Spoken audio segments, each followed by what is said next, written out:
300 orang, alhamdulillah tidak ada yang menjadi korban. Kita berharap semoga peristiwa ini bisa menjadi refleksi dari pemerintah Arab Saudi untuk mengatur bagaimana, karena ini ada sisa 3 hari, ada tanggal 10 Dzulhijjah, ada tanggal 11, ada tanggal 12, dan ada tanggal 13. Masih ada berarti 4 hari terhitung dari sekarang untuk melaksanakan lempar jumroh. Karena beberapa jamaah belum melaksanakan dan kemudian dilanjutkan pada hari yang ke-13. Harusnya dalam sisa hari tasyrik ini 11, 12, 13 Dzulhijjah, pemerintah Arab Saudi bisa mengatur agar penumpukan konsentrasi jamaah tidak terlalu besar, ada manajemen waktu yang lebih memadai. Saya tidak tahu persis juga apakah jadwal kami bersama rombongan yang akan melaksanakan lempar jumroh pada malam hari, lempar jumroh Aqobah, dan kemudian dilanjutkan nanti 1 hari kemudian melempar jumroh Wusta dan jumroh Ula dan Aqobah. Para jamaah juga terlihat bingung entah harus bagaimana. Kita tidak bisa memastikan akan terjadi dalam 1 atau 2 jam ke depan. Apakah misalnya pelaksanaan juga bisa dibuka dalam waktu dekat, karena bagaimanapun melempar jumroh merupakan dari pelaksanaan ibadah haji. Kita. Ya, Saiku, Anda sendiri sudah melakukan lempar jumroh atau belum?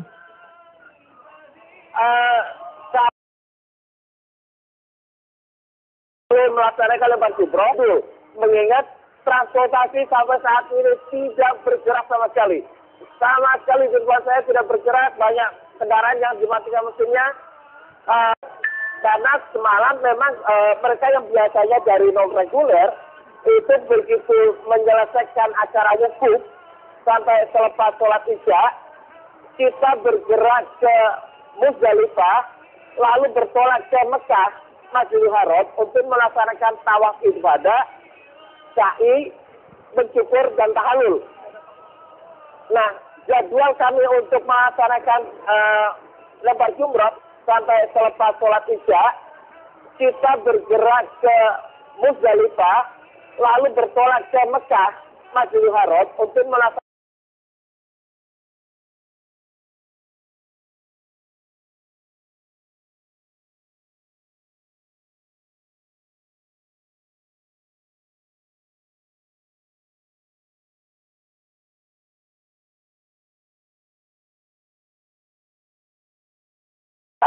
mengingat situasi traffic di sekitar Ajiziyah maupun arah untuk menuju ke Arafah maupun ke Muzdalifah atau apalagi ke Mina sama sekali tidak bergerak.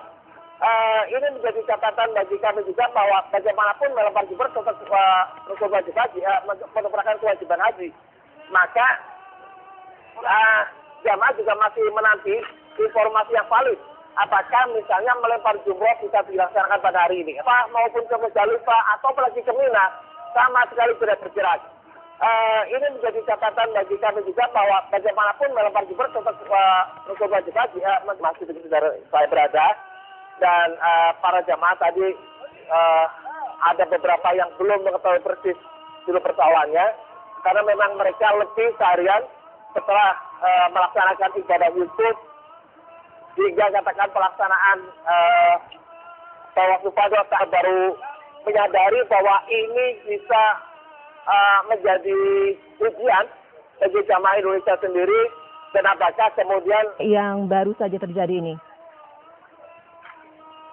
pas bertepatan dengan sholat zuhur tadi, azan berkumandang di sekitar. Sampai saat ini belum ada informasi yang valid tentang pelaksanaan jumroh akibat tragedi yang menewaskan ratusan orang di Mina. Elvira. Saiku, bisa Anda jelaskan seberapa jauh posisi Anda saat ini dari lokasi pelemparan jumroh? Dari jarak saya ke Mina, sebenarnya bisa ada jarak sekitar antara 3 sampai 4 kilometer. Kita berusaha untuk bisa mendapatkan akses ke sana.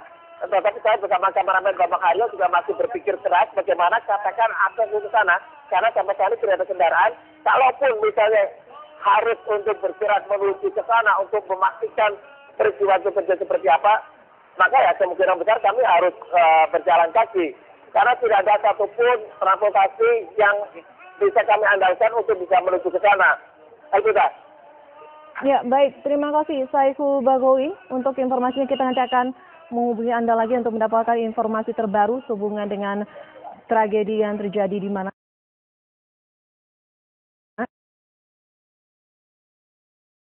Di Mina ini pada saat menunggu instruksi lebih lanjut. Apakah kita pada malam hari ini akan tetap bergerak ke Mina untuk pelaksanaan puncak ibadah haji pelemparan jumroh. Saiku. Ya pemirsa, kembali mengulangi informasi yang kami dapatkan sebelumnya. Kami mendapat informasi telah terjadi sebuah tragedi di Mina saat pelemparan jumroh yang diakibatkan oleh adanya kericuhan dari para jemaah yang sedang melakukan lempar jumroh. Dari informasi yang beredar masih simpang siur, tetapi setidaknya dari informasi yang kami dapatkan ada sekitar 220 orang tewas dan 400 orang lainnya terluka dalam peristiwa ini. Informasi ini sendiri kami dapatkan dari aparat keamanan sipil setempat dan jumlah korban ini juga masih kemungkinan bertambah karena hingga saat ini belum ada kepastian jumlah yang pasti. Dari keterangan rekan-rekan kami yang saat ini berada di Mina, diketahui bahwasannya salah satu indikasi atau kemungkinan terjadinya kericuhan ini adalah sempitnya waktu yang diberikan oleh pemerintahan Arab Saudi bagi para jemaah untuk melakukan lempar jumroh. Jadi adanya penumpukan jemaah di suatu tempat yang mungkin mengakibatkan adanya pergesekan di antara para jemaah sendiri. Dan dari informasi yang disampaikan oleh rekan kami Saiku, saat ini suasana di sana cukup kembali mengulangi informasi yang kami dapatkan sebelumnya. Kami mendapat informasi telah terjadi sebuah tragedi di Mina, padat dan akses jalan ditutup sehingga tidak ada kendaraan yang bisa lalu lalang untuk saat ini.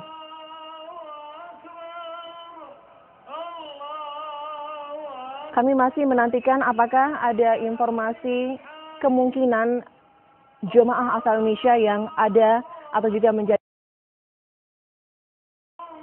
Sementara itu, pihak Kementerian Agama Republik Indonesia sendiri saat ini sedang mencari tahu apakah ada kemungkinan jemaah asal Indonesia yang menjadi korban terinjak-injak dalam peristiwa puncak haji di Mina ini.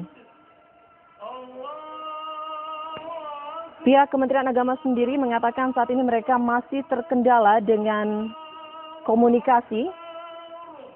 Mereka kesulitan untuk menghubungi pihak-pihak yang saat ini berada di Arab Saudi.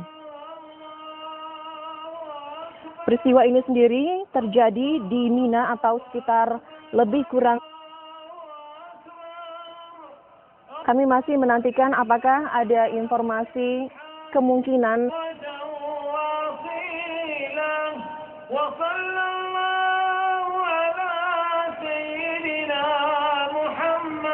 lima kilometer dari kota Mekah.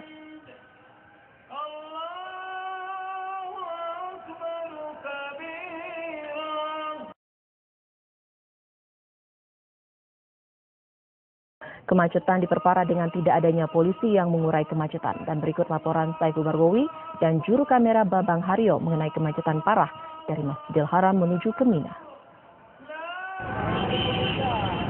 Ya pemirsa, jalan sepanjang Masjidil Haram menuju Aziziyah sampai saat ini macet total.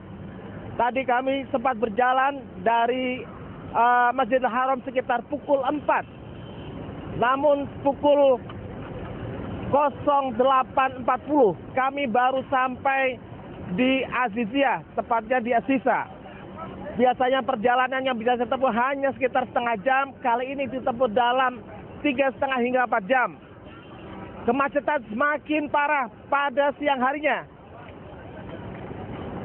Pada hari ini, pada jam ini, saya lihat banyak orang-orang yang